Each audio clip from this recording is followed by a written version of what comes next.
Hey guys, Melissa Malone here, part of the original Power Couple. I wanted to record this short video. Had a teammate reach out to us. Her name is Susan Kendrick. She said she had some questions in regards to split testing and audiences and Ads Manager, and she felt that if we answered these questions, it would greatly help the community and others understand a bit more about split testing in their Ads Manager. And I agree. I feel like a lot of people are a little bit confused about this. Quick disclaimer here, our ad account is a lot different than most people's in that we spend a lot of money in a day, so I've got a lot of campaigns going here, so don't let that freak you out at all, and I will do my best to kind of keep things clear. Since we have so many different campaigns, it's a little bit more confusing to look at than if you were looking at someone who's spending at, $5 a day, $10 a day, or $15 a day. Our ad budget's in the $400 a day range, so it can be confusing. So just that quick disclaimer. So I just kind of have you here on a page that discusses the questions. This was the note that Susan sent me here. So she was talking about split testing. First question here is, do you run two ads simultaneously to see which does better? One thing I want to discuss here is when you're saying ads, two ads, do you mean two campaigns or one or two different ad posts? I'm assuming that you're talking about the same ad post, but sending it out to different demographics. Do I send it out to one demographic or one campaign, or do I send it to two at the same time? This is going to obviously depend on your ad budget. So if your ad budget is $5 a day, then you'd only be able to send it out to one demographic. So you'd send it out to one demographic. For example, here I just have two checked off here. This is the same ad post. I name my ad post in this circumstance. The ad post I just called Truth. So you can see I have a lot of campaigns running on the same ad post, but I've got two here that I'm running $20 on one and $15 on another. These are two different campaigns running to the same ad post that I called Truth, and obviously they're running to two different demographics. This one's running to an audience that I created, fan page engagement I called it, and then another audience here that I created called Tie the Knot. Sean and I, we like to target newlyweds, so we want most of our stuff going out to different demographics that are going to attract newlyweds, and that's why I did Tie the Knot. It's just a website that people that are getting married go to a lot to set up a bunch of different things, so that's why I chose that. So back to her question here. Let me just get here.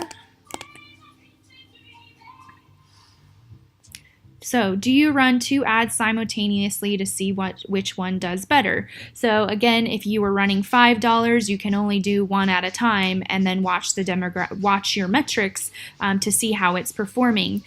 So if it's just $5 a day that you're running, you're only going to have one of these posts here. Just let's say this one running $5 a day. You're going to check out your metrics. You're going to, once you get to 1,000 reach, let me get back here. So my columns are set up correctly. Once you get to 1,000 reach, that's when you want to, right under this reach column, that's when you want to start looking at other metrics. So what you would do, I'll just walk through it. You would start your campaign. You always want to run conversion. And I'm going to do my Truth ad. So let's say we had nothing at all in Ads Manager right now. We're starting from scratch. This is our ad post. I'm calling it Truth. And I'm going to run this. So actually, I'm not going to decide yet. Continue. So again, this is if you're running $5 a day. This would be the first time I'm getting the ad post approved through Facebook. I like to run to United States and Canada. The age range that I want my person to be is between age 24 and 36. This is preference, depends on what kind of avatar you have. So that's up to you. Always want to run to English. And again, I want our avatar to be married preferably newlywed. We want couples that want to work together and that still love each other. And typically those are newlyweds. Oops, that's newly engaged.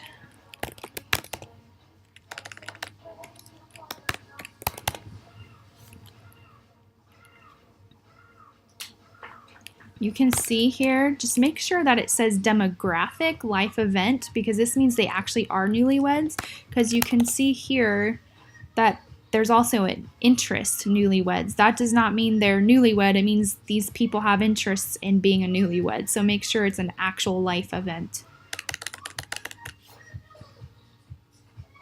if you're running to this anyway. Just make sure you're watching that. And then I want them to make a certain amount of income. Most everyone should be running to this amount of income, just to make sure you get a quality of lead and make sure that they can actually afford the products.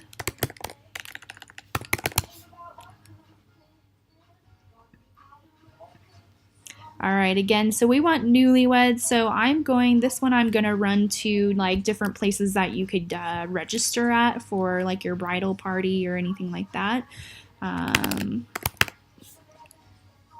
So we'll do Target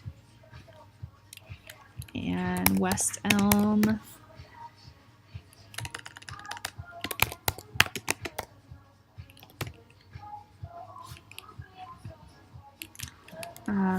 Bed Bath & Beyond.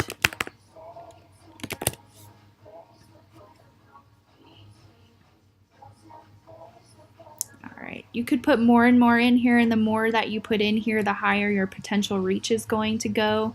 And also your estimated daily reach is going to go up as well. But you can see, I gotta change this. This is running at $20, so this is now going to drop. Alright. And then I'm going to exclude eMagic.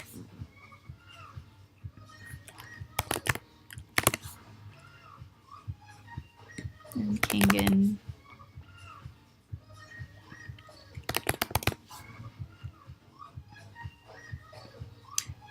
I keep the expand interest box on. That's preference to whatever you'd like to do. And then you want to make sure you exclude those who like your fan page, because there's a lot of people in the community that like your fan page, so you don't want to spend money putting your ad on their Facebook page. It's just kind of a waste of money, so make sure you exclude those people. And then what I like to do when I'm setting up a certain demographic, I like to actually save it so that I can send it out to when I have other ad posts that I want to send out. I can attach this exact audience to it without having to make it all again. So I save the audience and I'll call this registry.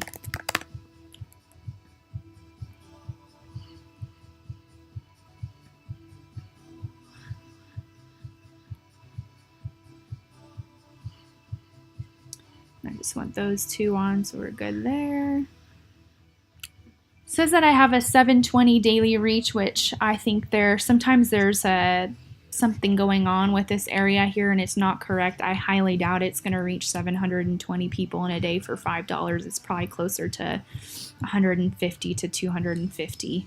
So you can't always trust this. What I do is I just watch my reach column to see how many people it is actually reaching in a day, but it probably won't be that many.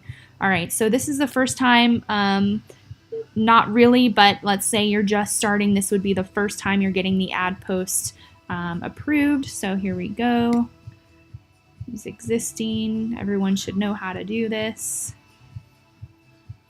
And again, I'm going to do my truth post. Mine don't just come up, so I save the actual link for it.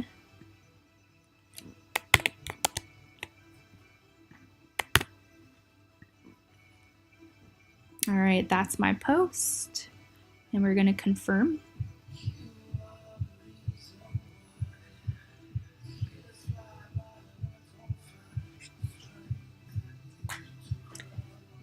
right, then I'm just going to finish naming it here, registry.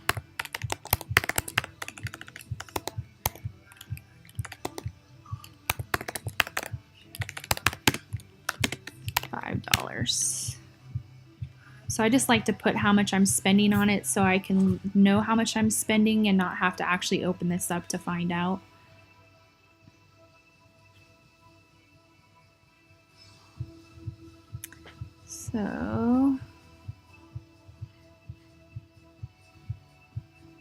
So in this circumstance, if your ad budget was $5, this would be the first time you're running the post. This will probably say pending or something like that. And then once it turns green, it's active. And you should start to see in this column, you'll start to see Facebook sending out your ad post onto different people's people that have the same interests we put in here. It'll start sending it out to or putting it on people's pages that have those interests, and you'll see this reach number go up. So you would want to watch for this to get to anywhere between 1,000 reach and 2,000 reach, which would take probably, again, if it's $5 a day and let's say it's supposed to reach 200 people in a day, then it's going to take you 5 days before you would see this reach hit 1,000. And then once it hits 1,000, you want to start looking at this link click column.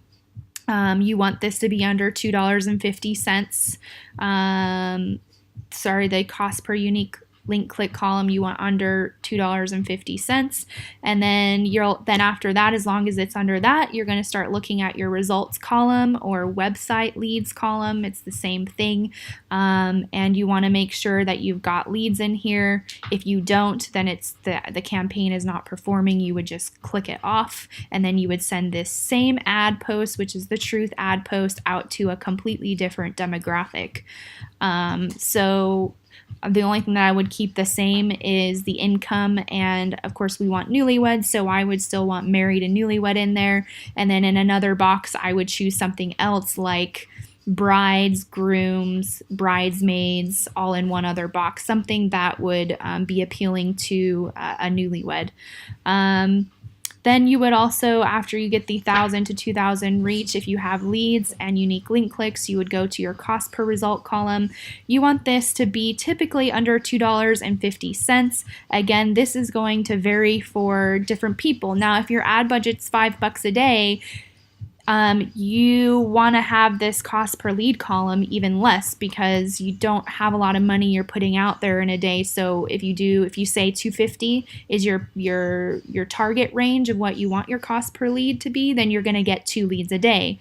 And remember, in our system, it takes 100 to 150 leads to get a buyer. So at $2.50 a day, or cost per result or cost per lead, $2.50 a day is going to give you 2 leads on $5. So that's a very good number. If you can get lower than $2.50, even better.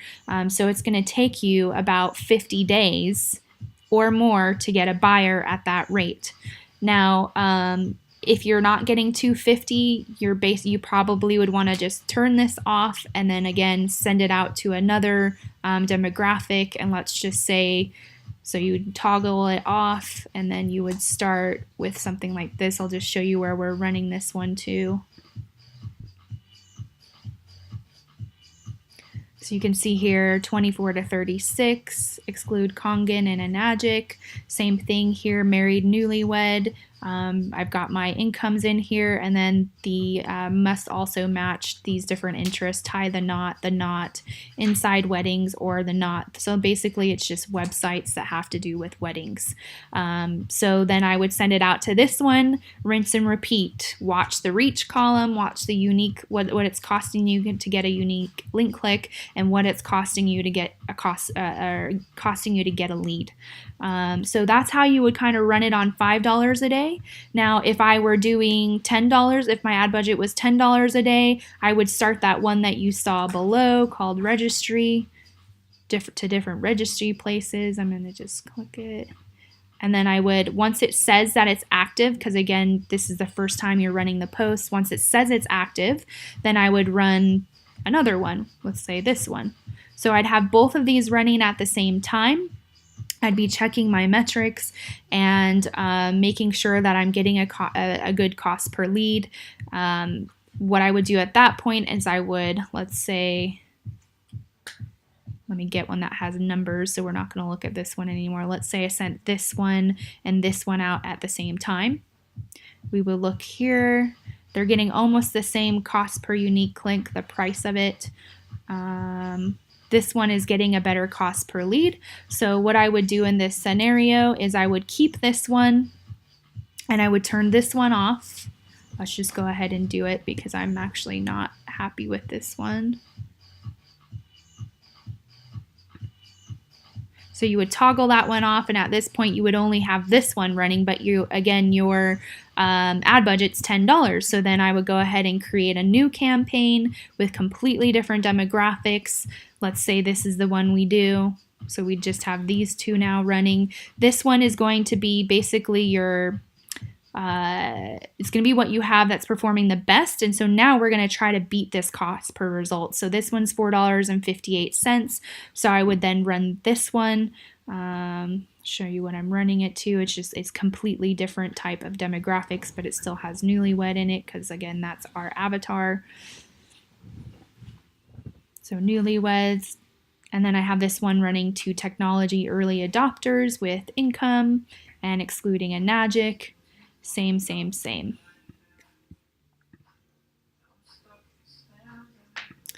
So again, at $10 a day, then I would compare these two. Once this one gets to the 1,000 reach, this one is doing better. So then I would turn this one off, keep this one running, and then run to a new demographic. That is what split testing is. It's basically sending the same ad post out to different demographics in a different campaign to slowly whittle down your cost per lead and get a better results as far as quality of the lead. You want to be watching that as well. What kind of people are talking to you? What kind of people are asking for more info? Are they saying they don't have any money? That kind of thing. If that's what's happening, it could be something in your ad that you're not that's bringing in that type of person. It could be the type of demographics you're using. It's all about testing. You just have to test. As you can see in here, I think I've tested about 182 different campaigns, 183 different campaigns, and I just started this ad account in October last year, so I do a lot of testing. You'll want to test the same ad posts, meaning you'll want to send it out to at least 10 to 15 different demographics before that. And again, 10 to 15 demographics means 10 to 15 different campaigns before you give up on the ad post itself. And you're basically just keeping the best one, turning off the worst ones, and then trying to get a better cost per lead as you test. Let me just see what the rest of her questions were. So do you run two ads simultaneously to see which does better? Again, depends on your ad budget. If you have $5 ad budget, you won't be able to run two ads simultaneously. If you have a $10 cost per lead, which is the one I just discussed, then you keep the best one and you have two running at all times. Keep the best one and then turn off the worst one and try to get something better. Says, or do you run one ad and then turn that off and start the one you are testing? Again, depends on your ad budget. You always want to be spending whatever your ad budget is in a day, always. So if your ad budget's $20, you should be running $20 every day and keeping the best ones and turning off the worst ones, and then rinse and repeat, test to different demographics. Then it says, if you change or tweak parts of an existing audience, do you set that up as a whole new audience, or just edit the audience that is already running and keep track of when you did that and what the changes you made? Absolutely not. You do not edit an audience. You just start a whole new campaign. Otherwise, you lose all of the data you just got from that specific campaign. So I never edit a campaign. If there's something I want to change in it, I start a whole new campaign. So I know a lot of people think, oh, well, like if this one's not running the way, like I want to try to get a better cost per lead in here. So I'm just going to go in here and edit it. Like maybe come in here and take Canada out or something. No way, Jose, don't do that. Then you have lost all of this data that you just spent money on getting all of these answers here. If you change something in here, then it's way too confusing. You'll never remember or be able to keep track of what was in here originally. Start a new post. If you want to change something, create new campaign and start all over again. Do not edit it or you will lose all the data you just paid money to do to find out this stuff. So yeah, I think that answers that question.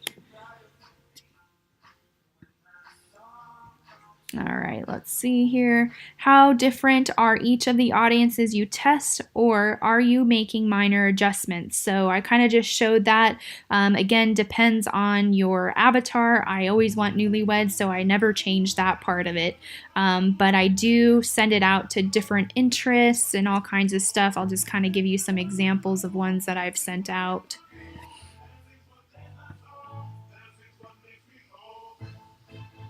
So that one's going out to early adopters. This one's newlywed wide ocean, which means that all I have is income and newlyweds in this one. I don't have any types of other interests. This one's going out to newlyweds, and then I have a box that just says dating sites. This one's going out to outdoors. This one's going out to lines of credit. This one's going out to bridal dress and magazines. This one's a business one. This one's going out to sunrise and sunset. This one's going out to jewelry lovers. This one's going out to honeymoon spots. So yeah, they're all different for me. I'm always testing different stuff, but I'm also keeping in mind my avatar and the things that they would like. So I think that answers that question.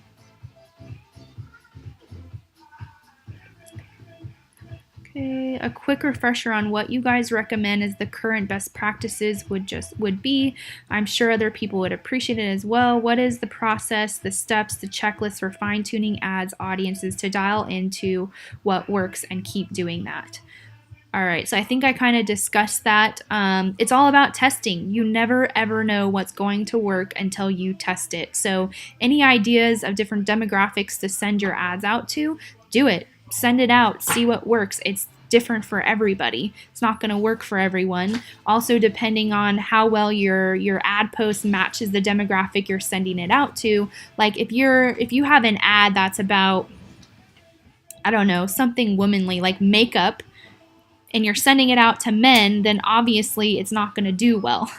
Or at least it shouldn't do well. So in that point, if it was something like that, you need to tweak your ad. If you're not getting anything, you want to tweak your demographic you're sending out to. So it's just all about testing. There's no best practices. The best practice is to just test.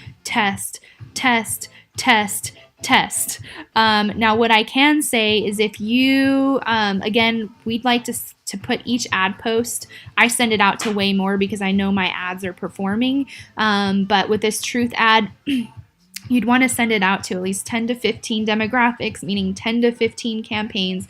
If at that point, like let's say you send it out to 15 different demographics, which is 15 different campaigns, and like you weren't getting any unique link clicks on it, that means that your audience does not like your ad. The audience you're sending out to, let's say it's dental office managers. These dental office managers that are reading your ad, it's not connecting to them. That's why they're not clicking on your link. So that would tell you need to change your demographics to someone who would be more likely to appeal to your ad, someone who's actually going to click on your link. So that's something you need to be looking for. What else?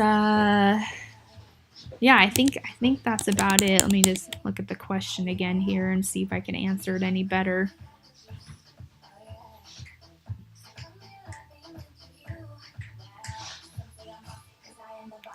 A checklist for fine-tuning ads. I mean, there's no checklist. The checklist is, what I would recommend is just sitting down and maybe having a drink, or if you don't drink, have Coca-Cola. Sit down and really, really think about your avatar, what kind of person you want to bring into your business, and then what are the interests of that type of person. Write down 50 different interests of that person, and then those are going to be your starting points for the demographics you're going to send out. So each one, like ours, I feel like our demographic likes jewelry, so I send it out to some people who like jewelry. Obviously, newlyweds they go on a honeymoon, so I picked honeymoon spots. So I think if you pick 50 of them, that's going to give you a big leeway depending on your ad budget. That's a lot of different demographics you can send your ads out to. You'll start to notice that certain demographics appeal to your ads, and ads meaning multiple different ad posts that you run out to the same demographic.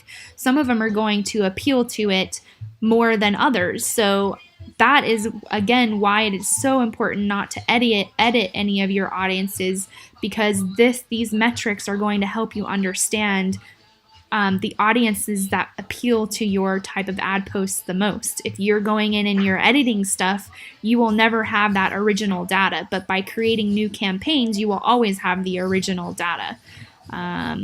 So yeah, I think that's about it.